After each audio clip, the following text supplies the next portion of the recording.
Alléluia. Amen. Merci Seigneur. Waouh, je suis reconnaissant aujourd'hui. Tout le monde va bien? Oui. Très très bien. Oui. Tellement bien que tu débordes de joie aujourd'hui. Amen. Amen, amen. Ah non, je sais pas si vous réalisez à quel point c'est puissant ce qu'on a entendu là. Amen. Ouais.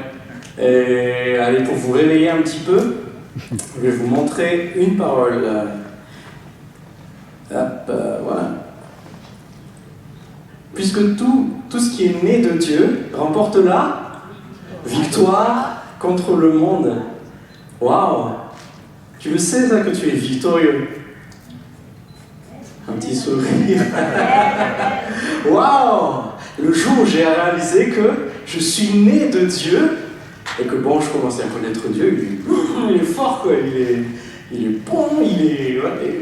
Et puis je me suis dit, mais je suis comme toi papa, je suis comme toi, j'ai la même face que toi, j'ai les mêmes bras que toi, j'ai le même ADN que toi. Et attends, ce que tu connais de Christ, ce que tu arrives à voir comme révélation de Christ, bah, tu réalises aussi qu'en fait c'est en toi, parce que Christ vit en toi. Waouh! Combien l'amour de Christ t'a touché un jour? Et en fait cet amour est en toi, tu es capable de toucher quelqu'un de la même façon que Christ t'a touché. Amen, amen. Tout ce qui est né de Dieu remporte la victoire contre le monde. Qu'est-ce qu'on trouve dans ce monde? De la corruption, on trouve de la violence, on trouve de la souffrance, on trouve des mensonges.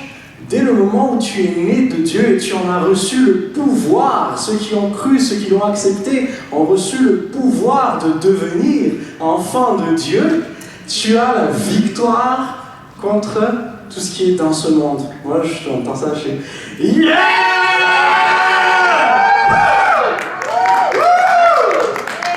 Allez.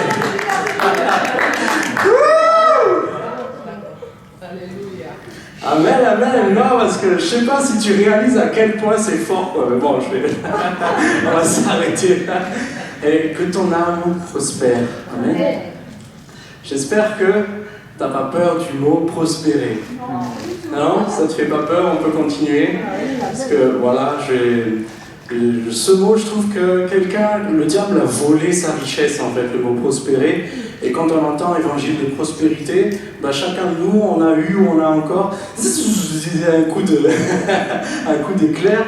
Et oui, malheureusement, il y a des dérives, il y a des personnes qui ont de la cupidité, qui ont de l'avarice, qui ont trouvé l'évangile comme un moyen de s'enrichir, et ça brise des vies, ça fait des injustices, ça déséquilibre. Et du coup, en tant que personne bien intentionnée et tout, on a nos petits réflexes aussi, nos réflexions, mais on s'est dit non, c'est pas bon, et en fait on va jeter le bébé avec l'eau du bain.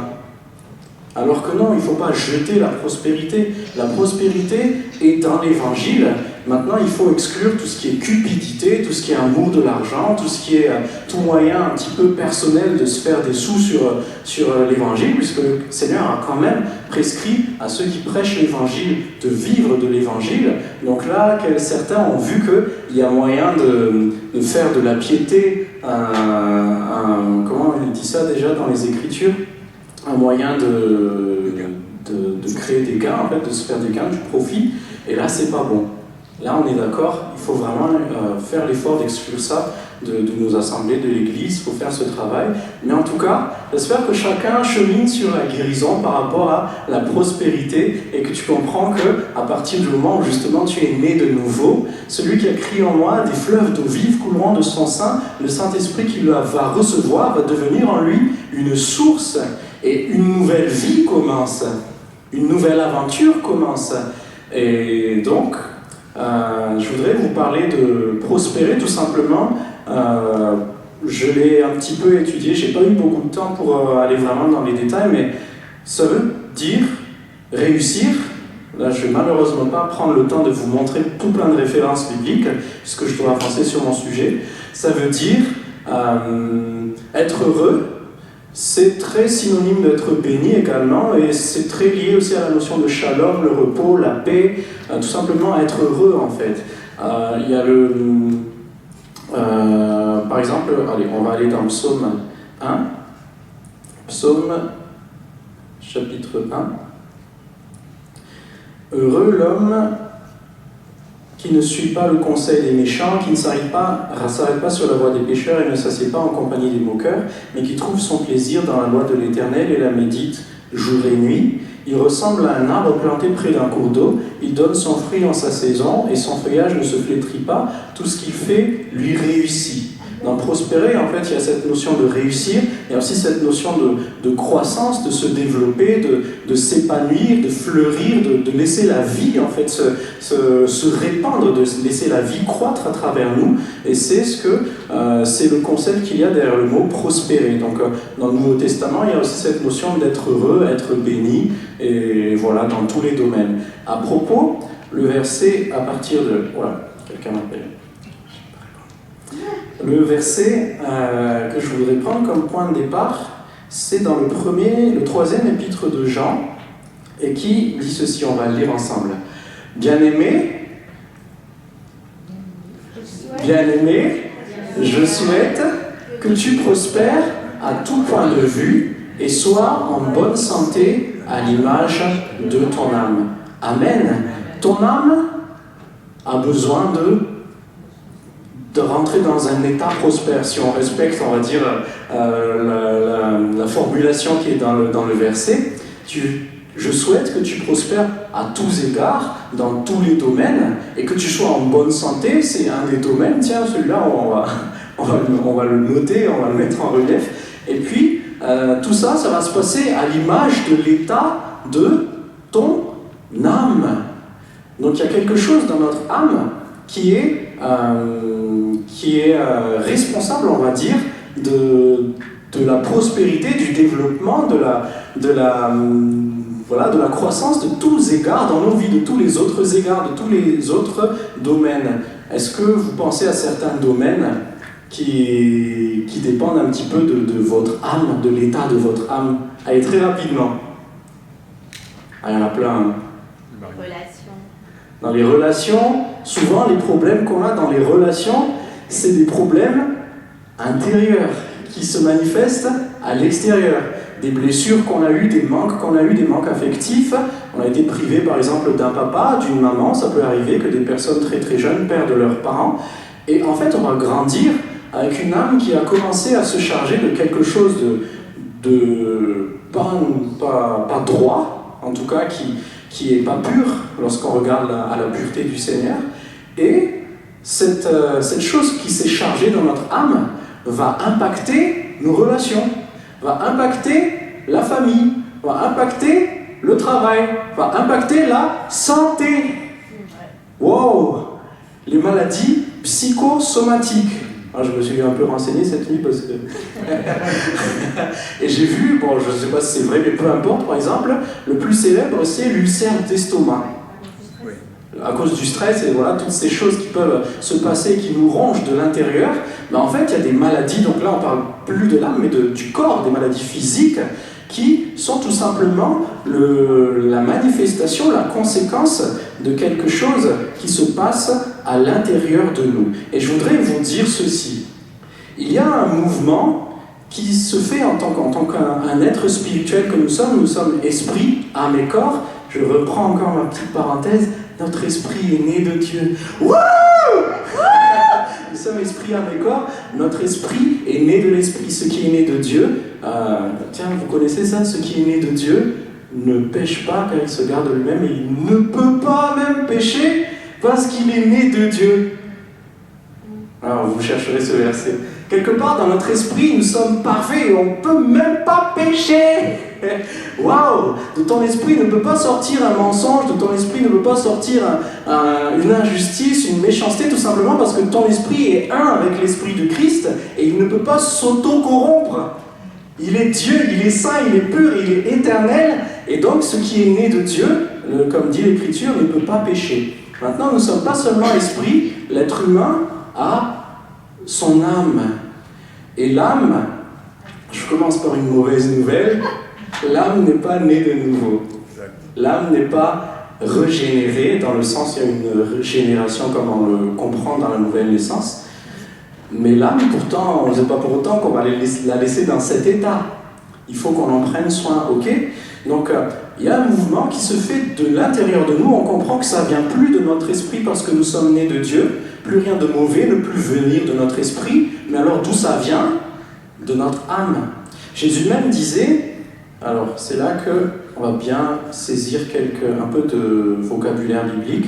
L'homme bon tire de bonnes choses du bon trésor de son cœur, et celui qui est mauvais tire de mauvaises choses du mauvais trésor de son cœur. En effet, sa bouche exprime ce dont son cœur est plein. Luc 6, verset 45. Oui, c'est marqué. Donc là, vous voyez que Jésus a parlé d'un principe tout simplement d'extériorisation de ce qu'il y a à l'intérieur. Ben, si on est encore séparé de Christ, c'est tellement vrai, on n'arrivera à rien de bon. Mais une fois qu'on est uni avec Christ en esprit, il reste encore dans notre âme une source de mauvaises choses. Par exemple, je vous pose la question, qui sont ceux qui ont déjà donné leur vie à Christ? Peut-être que beaucoup ont levé la main. Ceux qui ont levé la main, qui sont ceux qui ont encore des problèmes d'irritation, des problèmes d'impatience, des offenses avec certaines personnes, ça ne marche pas bien, des problèmes à trouver du travail, parce qu'on va... des problèmes, etc. Et en fait, c'est tout simplement qu'il y a des mauvais trésors qui ont été emmagasinés dans notre cœur, et ça sort. Ça sort, ça se manifeste dans nos vies, et ça sort, et ça nous... c'est pas bon, ça pose des soucis, ça nous fatigue, ça pompe notre énergie. C'est pour ça que je voudrais qu'on avance aujourd'hui. Tout le monde, en tout cas ceux qui se sentent concernés, il y a besoin qu'on prenne soin de notre âme.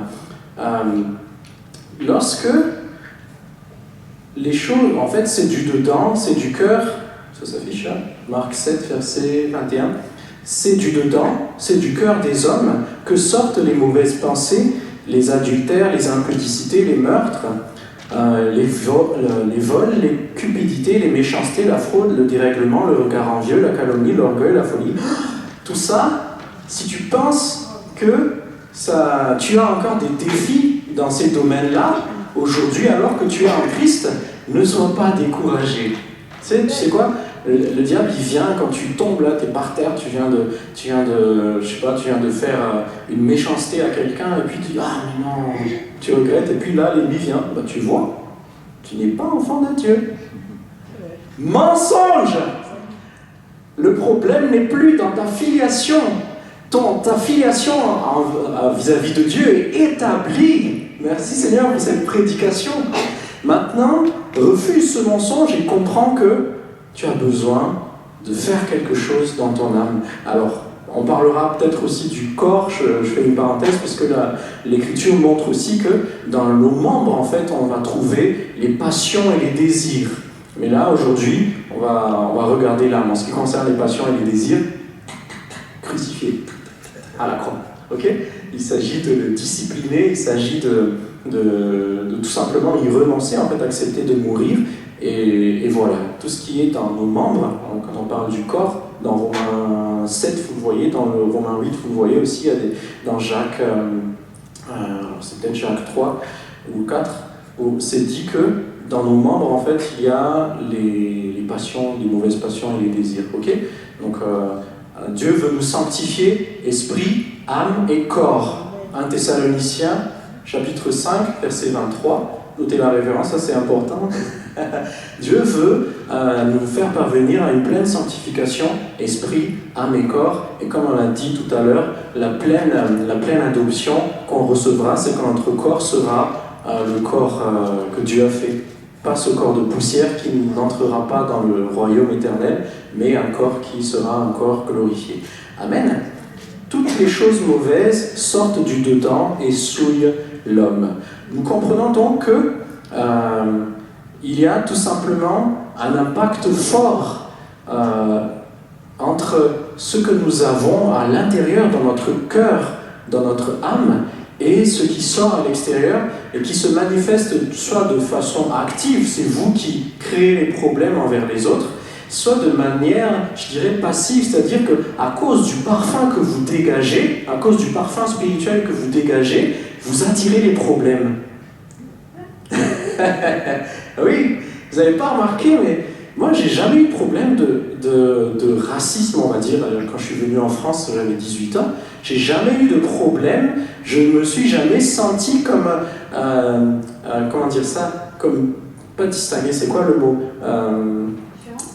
Non, pas différent, comme, je me suis jamais senti comme traité à part à cause de ma couleur de peau, et pourtant, discriminé, merci, je cherchais le mot discriminé. Je me suis jamais senti discriminé à cause de ma couleur de peau, mais par contre, je vois des personnes, on dirait que c'est toujours les mêmes personnes sur qui ça tombe en fait. Et ça montre tout simplement qu'il y a un problème dans le cœur, il y a une certaine blessure dans le cœur qui fait qui attire en fait l'œuvre de l'ennemi.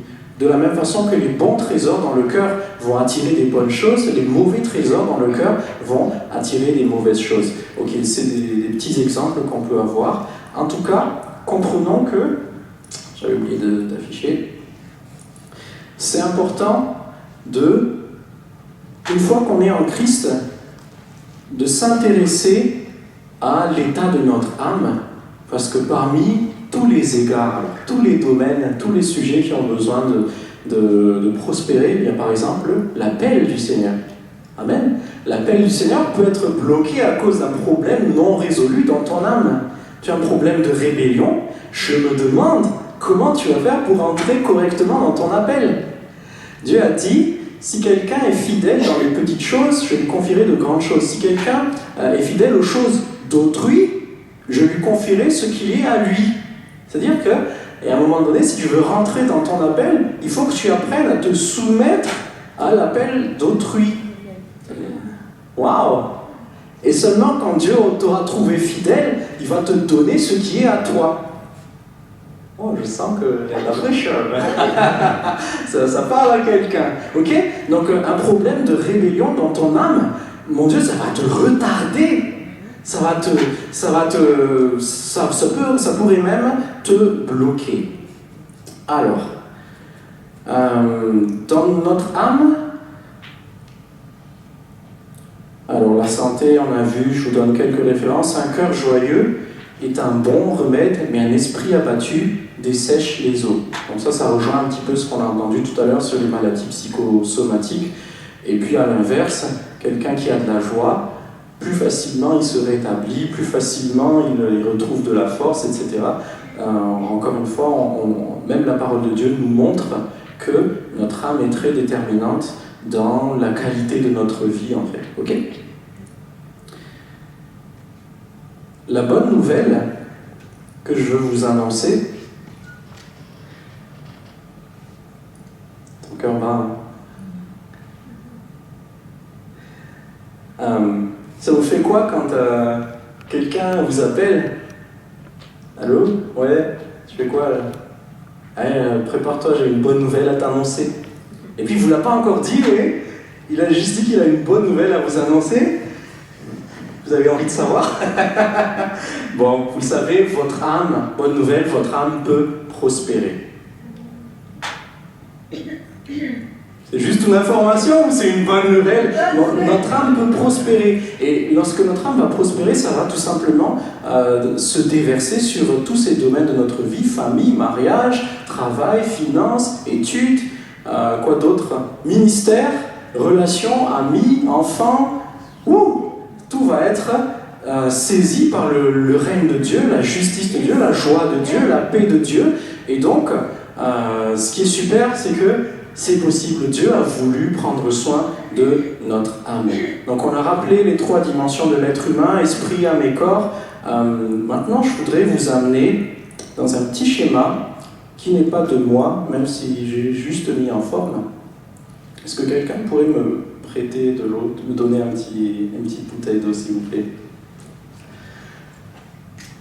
Merci, pasteur. Petit baptême des amygdales.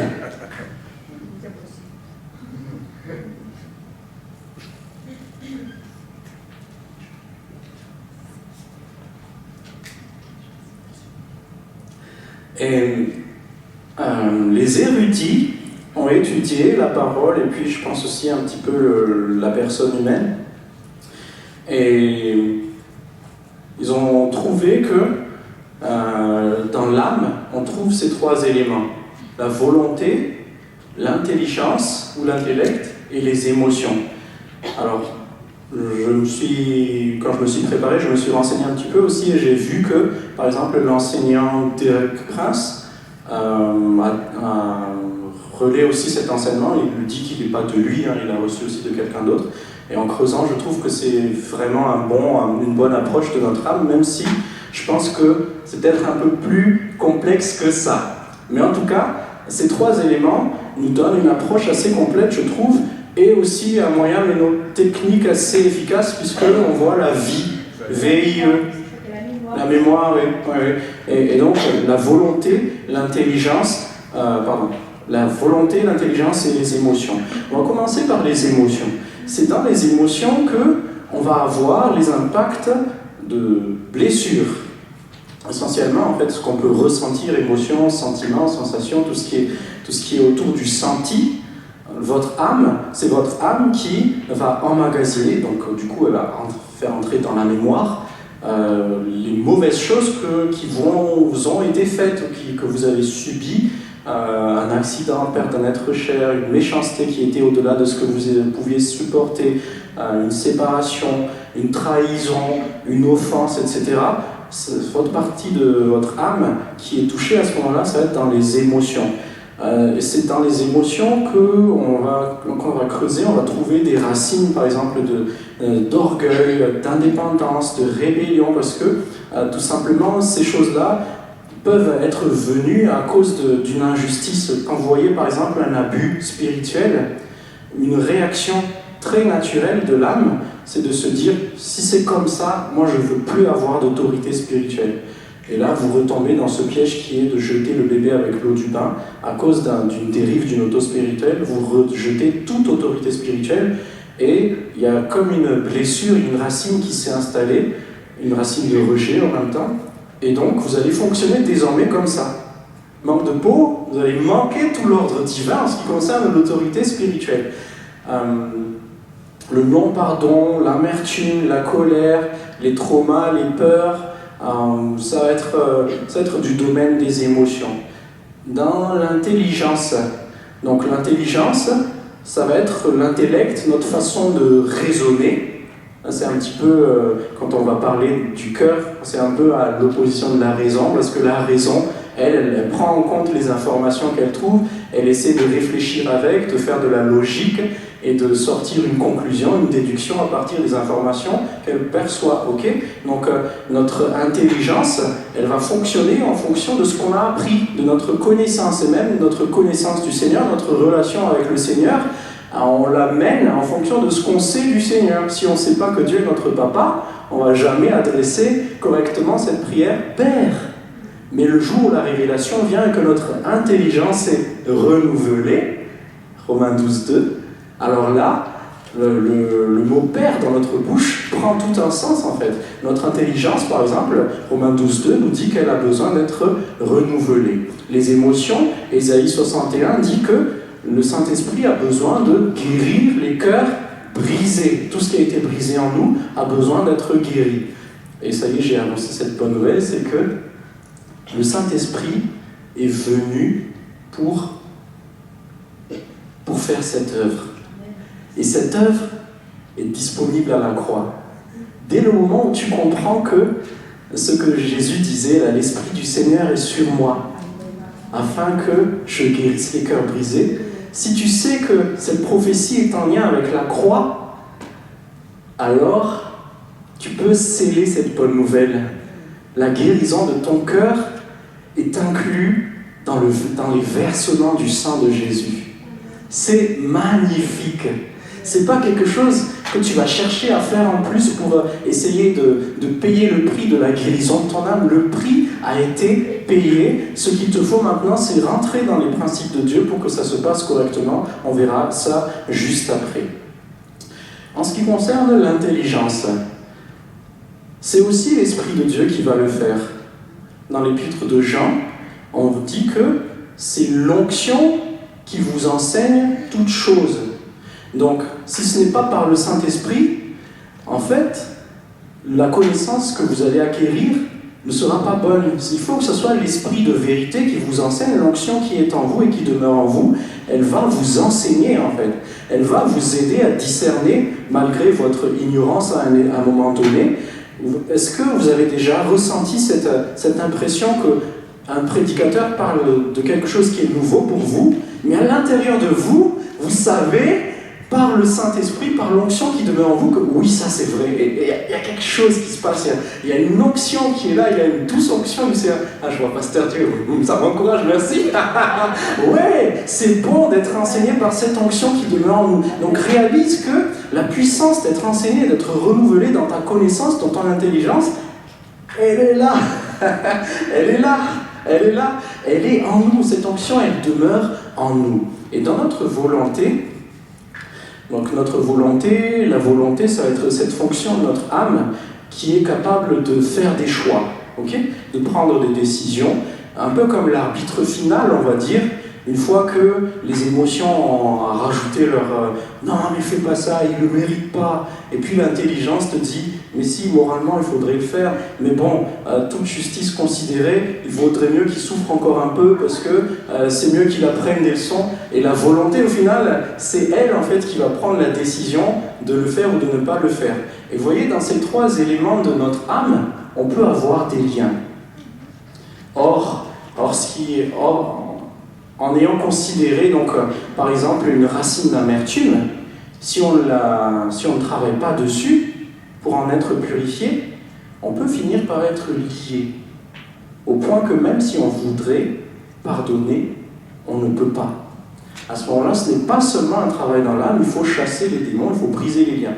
Mais une fois qu'on a prié, qu'on a appliqué la puissance de Dieu, il y a un travail de guérison à faire.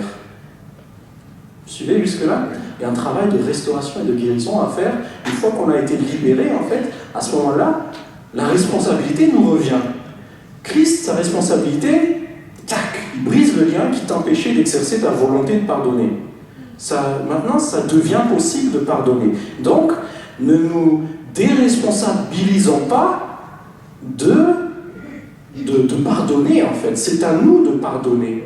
Nous n'avons pas d'excuse à partir du moment où nous avons déclaré les liens brisés par l'œuvre suffisante de Christ. Nous revient maintenant la responsabilité de pardonner. D'ailleurs, pardonner, c'est un commandement, ce n'est pas une option.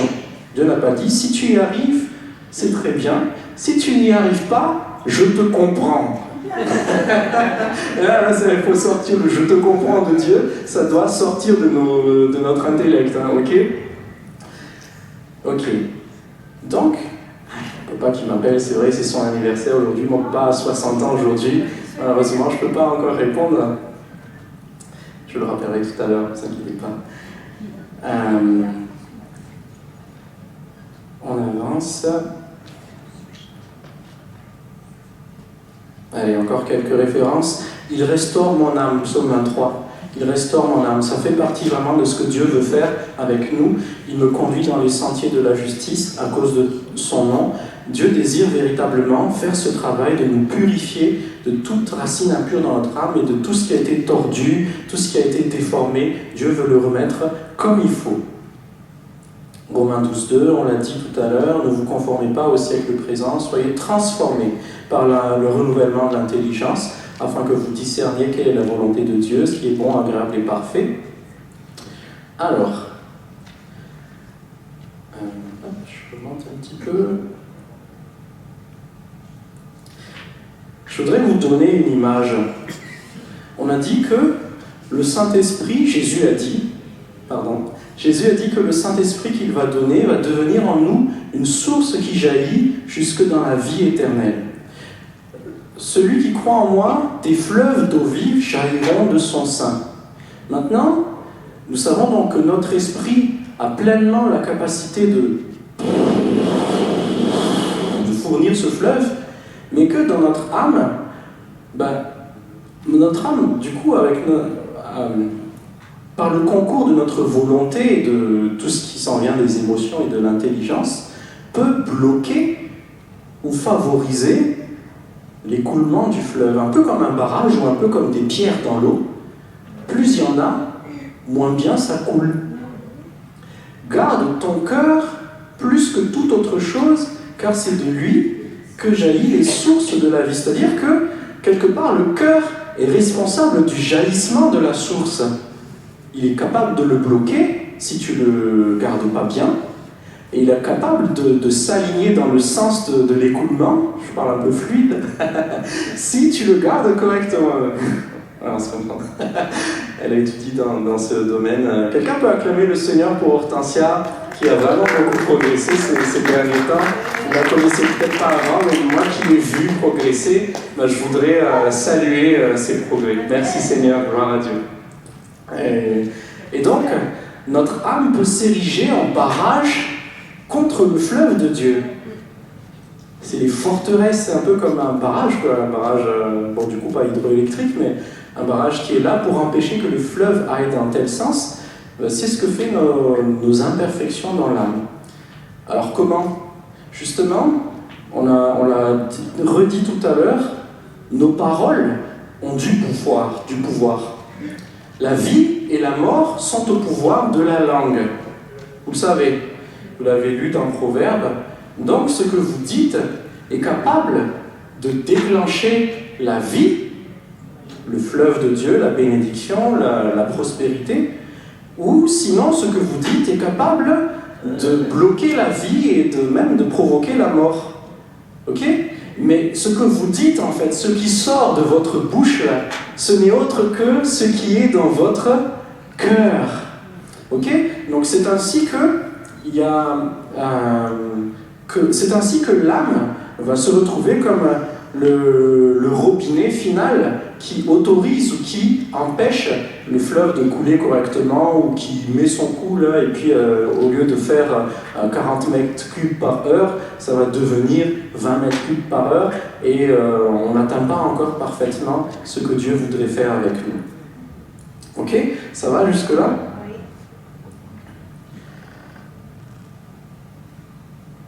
Je voudrais vous partager maintenant quelque chose qui est censé nous aider à faire ce travail. Moi-même, je le reconnais, il y a encore du boulot. Machin, il rigole avec moi. Ouais, il y a encore du boulot. Il y a encore du travail, je le sais, hein, c'est au quotidien, je vois maintenant, on va dire avec le discernement qui se développe aussi, maintenant je sais ce qui est bon et ce qui n'est pas bon, donc quand il y a quelque chose qui n'est pas bon, j'ai acquis le réflexe d'aller rechercher avec le Seigneur où est-ce que se situe le souci qui doit guérir ou qui doit être renouvelé ou qui doit se repentir, etc. La repentance, c'est ce que j'ai mis, ouais, la repentance et l'enseignabilité sont deux points très importants pour pouvoir avancer dans la restauration de notre âme. Alors, tout à l'heure, on a vu que notre volonté, elle pouvait être influencée par nos émotions et notre intellect pour prendre une décision. Quand quelqu'un fonctionne dans l'âme, en général, elle prend en compte ce qui vient de ses émotions et de son intellect, son paradigme, ses schémas de pensée, ses réflexes, ses habitudes. J'ai toujours fonctionné comme ça, pourquoi est-ce que je ferais quelque chose de nouveau? Voilà, on a acquis quelque chose, c'est comme ça marche et on veut rien de nouveau, c'est l'intellect. Ok? Si vous choisissez par exemple un locataire, je ne sais pas pourquoi cet exemple vient, un propriétaire pourrait se dire: moi, je fonctionne selon l'intellect. Je regarde ses fiches de paie, c'est régulier, aucun mauvais, c'est pas un mauvais payeur, etc. C'est un bon dossier, je l'accorde. Un autre propriétaire pourrait fonctionner selon les émotions, c'est-à-dire, on va se contacter, tu vas visiter la maison, on va discuter, et au feeling, je te l'accorde ou pas. Vous savez, je suis tombé sur des gens comme ça. Oh, vous savez, monsieur, moi, je sais pas tellement le dossier, c'est plus le feeling, si ça passe. Ça existe aussi. Ouais. Et oui, donc voilà, quand quelqu'un fonctionne dans l'âme, il va prendre en compte son intellect et ses émotions. Et c'est ça qui va influer sa volonté. Il va influencer sa volonté. Lorsque nous voulons travailler à restaurer notre âme, Nous devons faire l'inverse.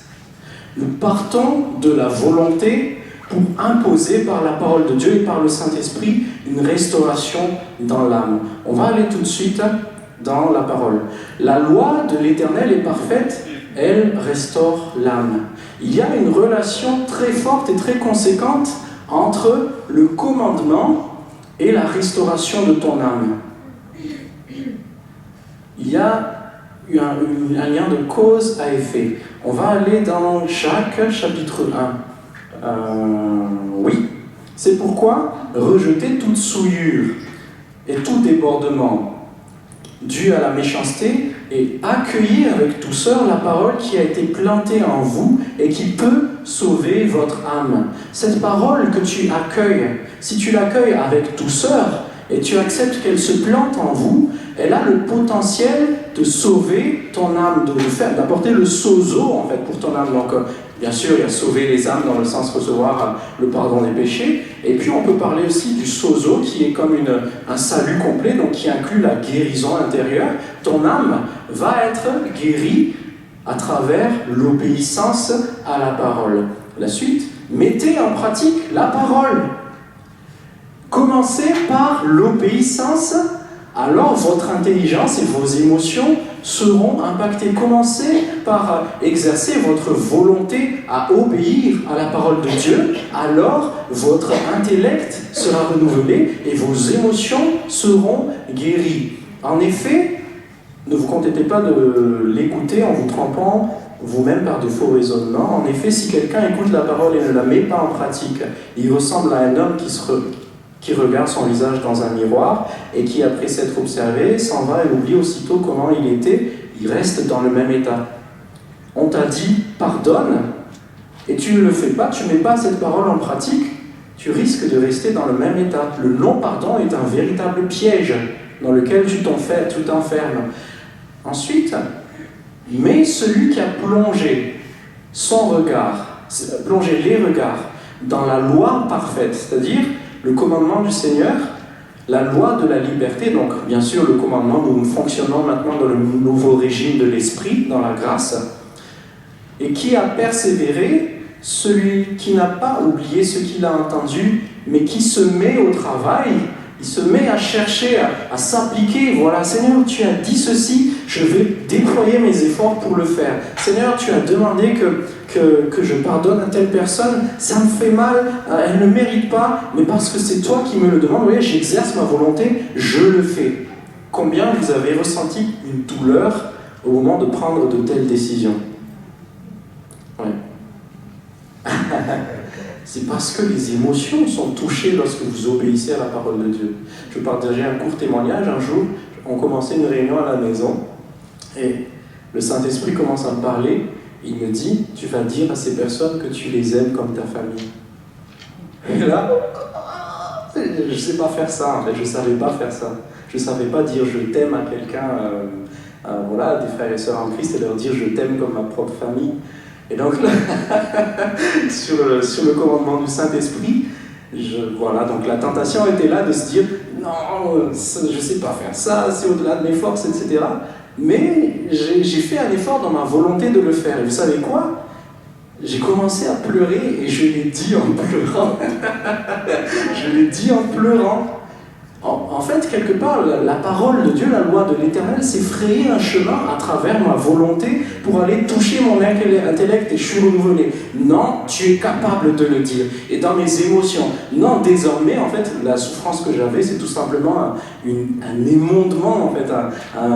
Je portais déjà du fruit et donc le Père a décidé de m'émonder pour que je porte encore plus de fruits. Donc, quelque part, je ne sais pas ce que c'était, mais un manque peut-être affectif, un manque de je t'aime dans mon enfance qui a été arraché, j'ai été libéré, et voilà, maintenant ça coule normal, je vous aime comme ma famille. Amen. Amen, amen. Et j'ai été guéri, j'ai plus de résistance sur ce point-là. Si jamais le Saint-Esprit veut me dire encore un jour, dis-leur que tu les aimes comme ta famille, je ne vais plus chialer pour le faire. J'ai été guéri à l'intérieur, gloire à Dieu. Celui-là sera heureux dans son activité. Celui qui se met au travail qui n'a pas oublié ce qui a été dit, ce que le Seigneur a dit, il sera heureux dans son travail, il sera prospère, il sera béni, il va porter du fruit, il va trouver la récompense de son travail dans le Seigneur. Amen.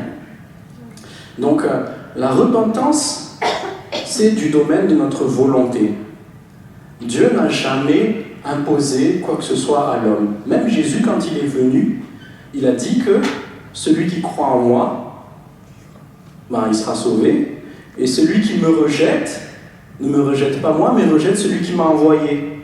Et c'est la parole qui a été envoyée qui sera son juste. C'est-à-dire que chacun est devant la possibilité d'accepter ou de rejeter. Dieu va respecter toujours cette capacité qu'il a donnée à l'homme à travers son âme, donc d'exercer sa volonté. Donc, j'en étais où déjà ?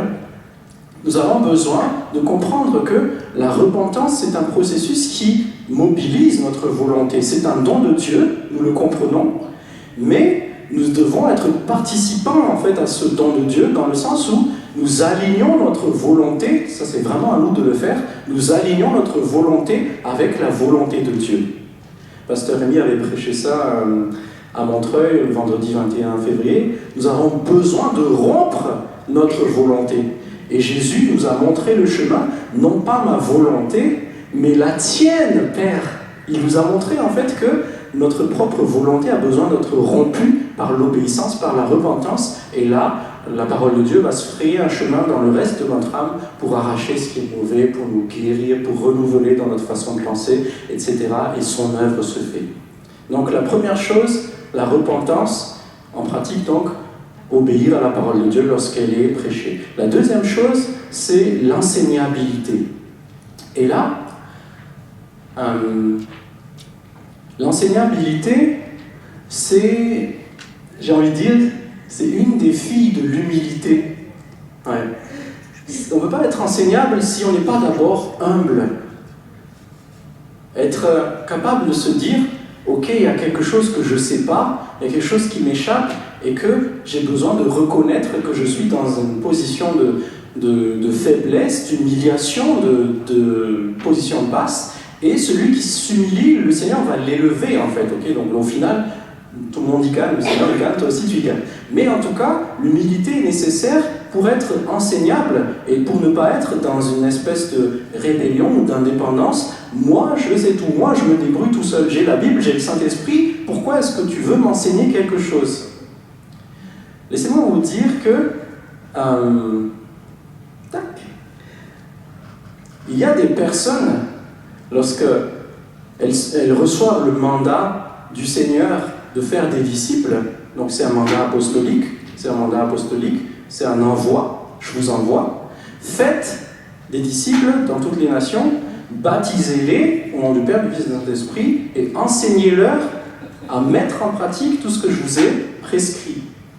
Un disciple ne peut pas se faire tout seul. Tout comme on ne peut pas se baptiser tout seul, tout comme on ne peut pas s'enseigner tout seul. Sinon, le Seigneur ne va pas envoyer des gens pour enseigner à mettre en pratique. Le système que Jésus a prévu pour transmettre la parole, c'est un système de discipolat tout simplement. Donc, si nous prenons cette parole, obéissez à vos conducteurs. Dans le discipolat, il y a aussi la notion de leadership, de conducteur. Obéissez à vos conducteurs et ayez pour eux de la déférence, car ils veillent sur vos âmes. Ils veillent sur vos âmes. C'est pas qu'ils veulent fuiner leur nez partout. Ils ont le devoir, ils ont le mandat de la part du Seigneur de veiller sur vos âmes comme devant en rendre compte. C'est-à-dire que le Seigneur va leur poser des questions. Et le pasteur dit, t'as fait quoi de la sœur Hortensia ? Est-ce qu'elle est bien restaurée ? Mais je te l'avais confié, etc. Et tu as fait quoi du frère Célestin ? Est-ce qu'il va bien maintenant ? Je vais rendre compte.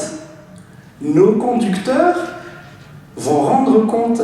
Et bien sûr, on a besoin donc de rentrer dans cette humilité vis-à-vis de nos conducteurs pour que l'œuvre de Dieu puisse se faire avec choix et pas à chaque fois qu'on va aller, en tant que conducteur, aller voir une brebis, difficile, c'est toujours ça crée toujours des soucis. Bon, il y a l'amour, mais voilà, l'encouragement du jour est pour un disciple vis-à-vis de son conducteur. Il y a besoin que nous entrions dans une pleine obéissance afin que ces personnes puissent veiller sur nos âmes, c'est-à-dire qu'ils ont quelque chose à faire vis-à-vis de nos âmes. Jésus, lorsque il avait levé les yeux et qu'il a vu la foule, il a été rempli de compassion pour ces personnes, car elles étaient blessées et abattues comme des brebis qui n'ont pas de berger. C'est-à-dire que, dans la vision de Jésus, quand quelqu'un est abattu, est faible, blessé, il y a besoin de berger. Il ne va pas se soigner tout seul. Beaucoup de chrétiens restent coincés dans les mêmes problèmes qui se répètent comme des cycles, tout simplement parce qu'ils n'ont jamais voulu vraiment avoir un berger. Tu sais, tu peux fréquenter une assemblée et ne pas avoir de berger.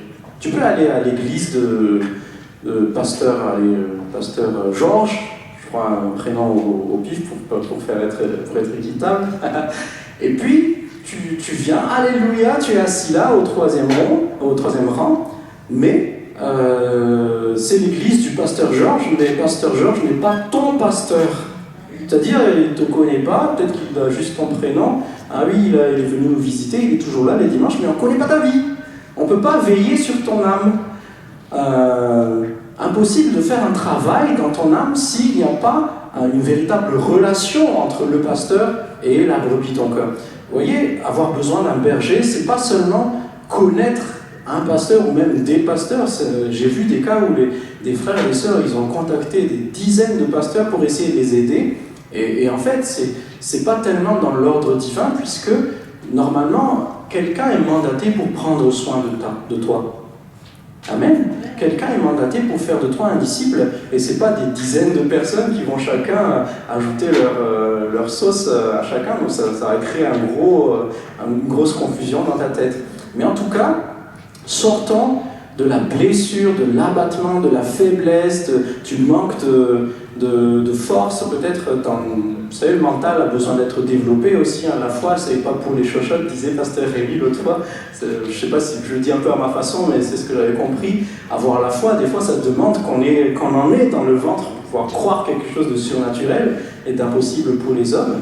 Mais nous avons besoin de sortir de ces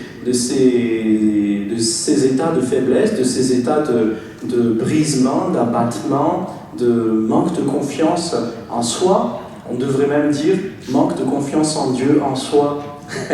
Parce que Dieu habite en toi, donc le manque de confiance en soi, quelque part, c'est tu te dis que Dieu n'est pas capable de le faire à travers toi, alors que Dieu ne compte pas sur ta force.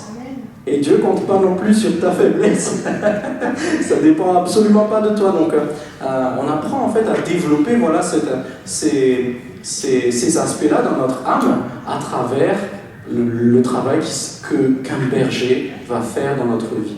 Donc la repentance et l'enseignabilité dans le discipulat sont deux clés très importantes afin que ça se fasse bien. Et je crois que lorsque je vois le travail qui se fait dans le G12 à travers la vision, je me dis mais c'est possible en fait de ne pas traîner, c'est possible de ne pas passer 10 ans à essayer de régler un souci, une blessure, une amertume, et au bout de 15 ans, toujours les mêmes soucis, toujours les mêmes problèmes de relation les uns avec les autres. C'est tout simplement qu'on manque de personnes qu'on va reconnaître comme ayant l'autorité de Christ de nous dire « toi, fais ceci ». Je vous partage un témoignage très récent.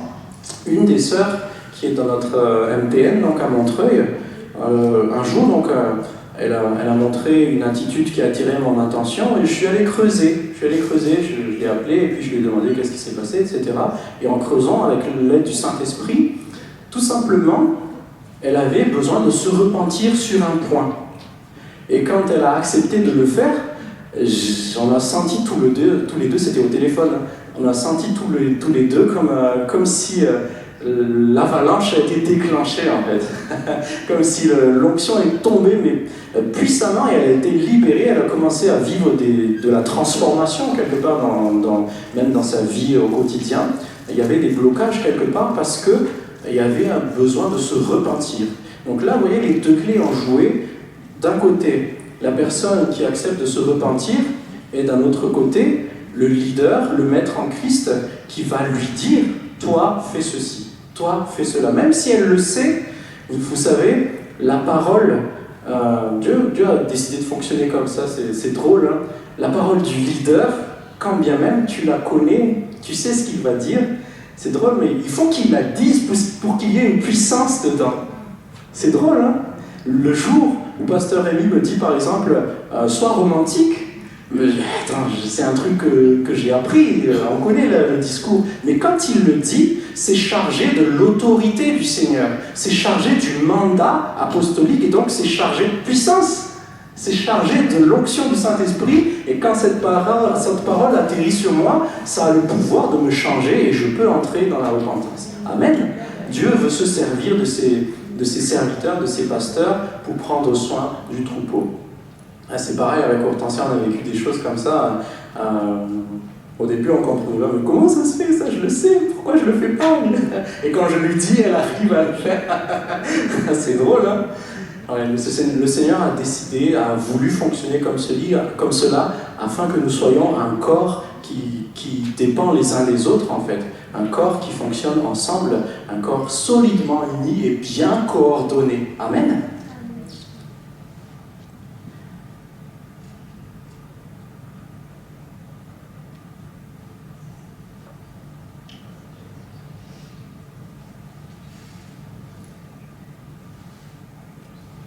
Amen, amen.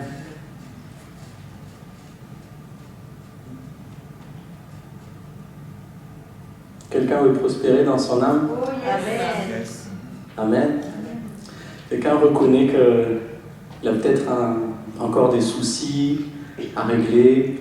Entrons ensemble tout simplement, parce que je crois que personne n'est vraiment exclu de ce travail. Et ayons de la compréhension les uns pour les autres. Hein. Si ton pasteur se lève, ne commence pas à penser « Oh, mais il n'est pas si bien mon pasteur !» Non, soyons humbles, soyons dans la joie, mais en même temps, considérons que c'est un travail que Dieu veut faire sérieusement dans notre cœur. Amen. Ne soyons pas dans la condamnation si vous avez vécu des années, je ne sais pas, dans des blocages, vous n'avez pas toujours eu des soucis avec vos employeurs, avec peut-être vos parents. Ne soyons pas dans la condamnation, soyons tout simplement dans un état d'esprit ouvert au Saint-Esprit afin qu'il fasse son œuvre en nous. Est-ce qu'on peut se lever? Alléluia.